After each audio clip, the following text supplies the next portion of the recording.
We could not have won the battle against dictatorship without the irrepressible Nigerian journalists who mounted the barricades along with the pro-democracy activists.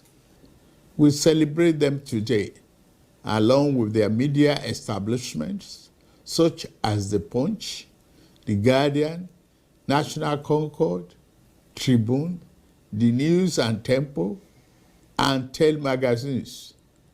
The undemocratic government of the day proscribed these media establishments and jailed their journalists for standing for free speech and civil liberties and the sanctity of the June 12 elections.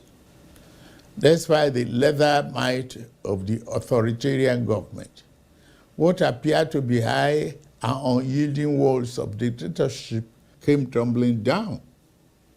The dismal fortress exists no longer. The power of an idea, the power of the people proved more potent than all the guns, the munitions, and the threat of the strong men. The nation exited the yoke of dictatorship in 1999 to become the most populous democracy on African soil, the beacon of democratic self-determination for the black race and one of the largest democracies in the world. This change stands as a pivotal moment in human history. From this change, we shall never turn, nor shall annals of mankind's progress forget the sublime meaning of this great moment.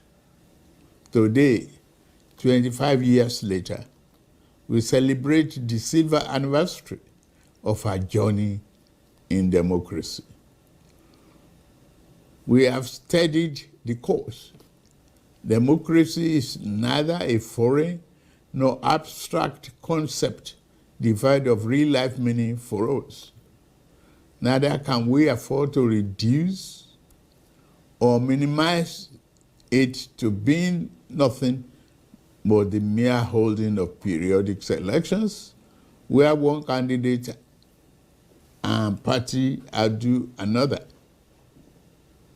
While elections attract democratic attention, they are but one aspect of democracy. Democracy is a way of life that encompasses a broad outlook of which elections are but a part. As such, a nation can have elections without being democratic, but a nation cannot be truly democratic without holding elections. That we have established a tradition of holding transparent, open, and fair elections gives credence to our democratic standing. That we have experienced peaceful transitions of government affirms our democratic temperament. Fellow Nigerians, true democracy shined its light on the daily lives of the people who live under its nurturing wings. It affords us the freedom and liberty to think as we want, live where we want, and pursue whatever legitimate endeavors suits us. Democracy does not assume some false or forced unity of opinion. In fact, democracy assumes that conflicting ideas and differing opinions shall be the order of the day, given the diversity and variety of the human experience. There must be diverse perspectives and viewpoints. What democracy demands is that we do not resolve differences through force and repression, but to make allowance for the legitimacy of views that differ from our own. The other forms of government imposed against the will of the people Democracy aims to make leaders who conduct themselves as servants of the common good, not as viceroys of the narrow interests of the might. My dear compatriots, Nigeria faced the decision of untold gravity 25 years ago, whether to veer towards better destination or continue aimlessly in fog of dictatorship. We made the right choice then. We must continue with that choice now. As Nigerians, we must remind ourselves that no matter how complicated democracy may be, it is the best form of governance in the long run. We must also be aware that there are those among us who will try to exploit current challenges to undermine, if not destroy, this democracy for which so much has already been given. This is the great battle of our day and the major reason we specially celebrate this day as Democracy Day. The true meaning of the day is not to focus solely on the great deeds of the past that have brought us to this point. Yes, we pay eternal honor to those who laid down their lives, sacrificing everything to pave the way for the nation. I stand uniquely placed in this regard, and I was among those who took the risk to midwife the birth of our democracy. I am now a direct and obvious beneficiary of the fruit of those historic efforts.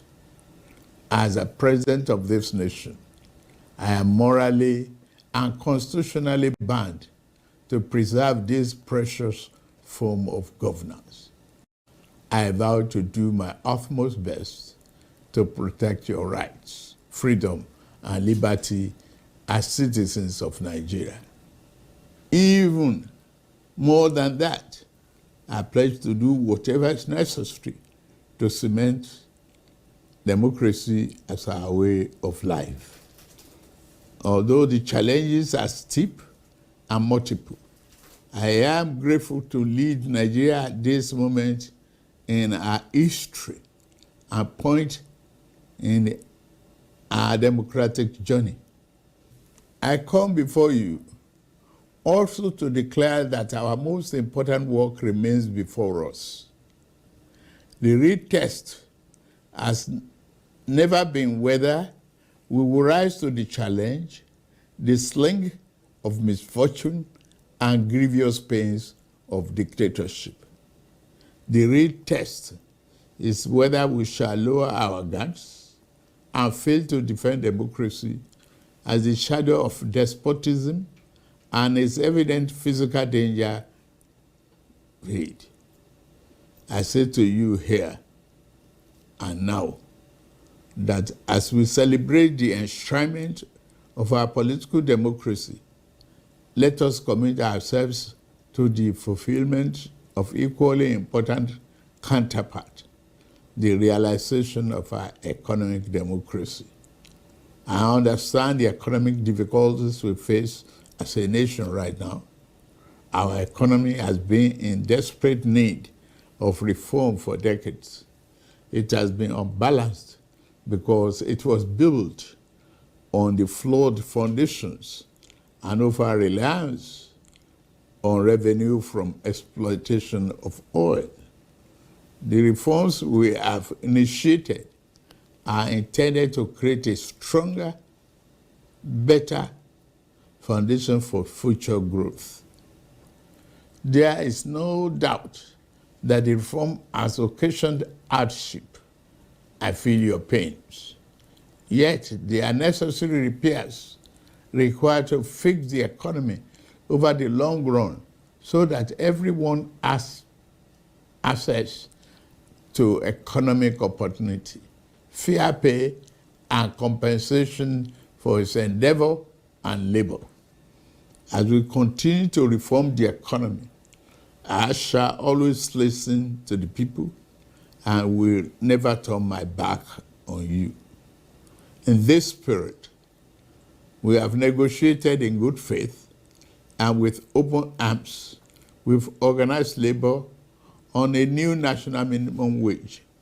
We shall soon send our executive bill to the National Assembly to enshrine what has been agreed upon as part of our law for the next 5 years or less.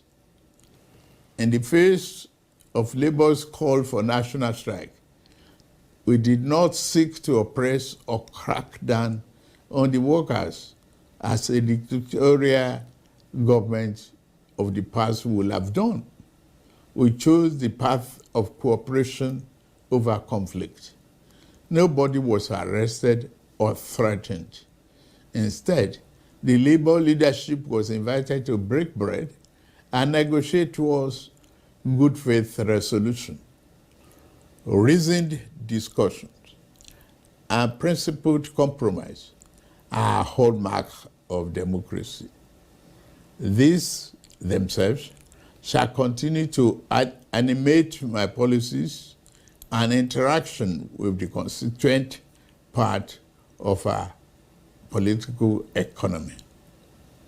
I take on this vital task without fear or favor, and I commit myself to this work until we are built a Nigeria where no man is oppressed. In the end, our national greatness will not be achieved by traversing or traveling the easy way.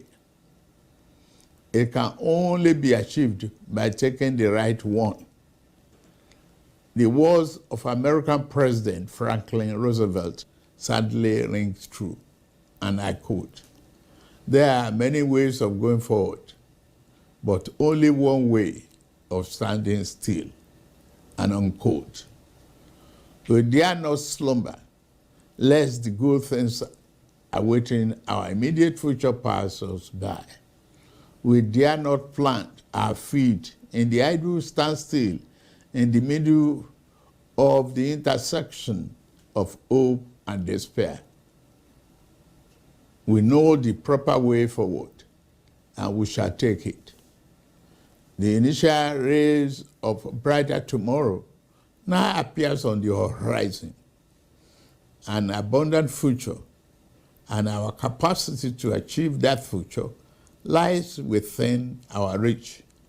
Democracy and the institution it begets over to take us to our profound destination. Let us board this progressive train together. And together, let us move Nigeria forward. Let's continue to keep the fire of democracy burning. Let's keep the torch lit for generations to come. May God continue to bless the Federal Republic of Nigeria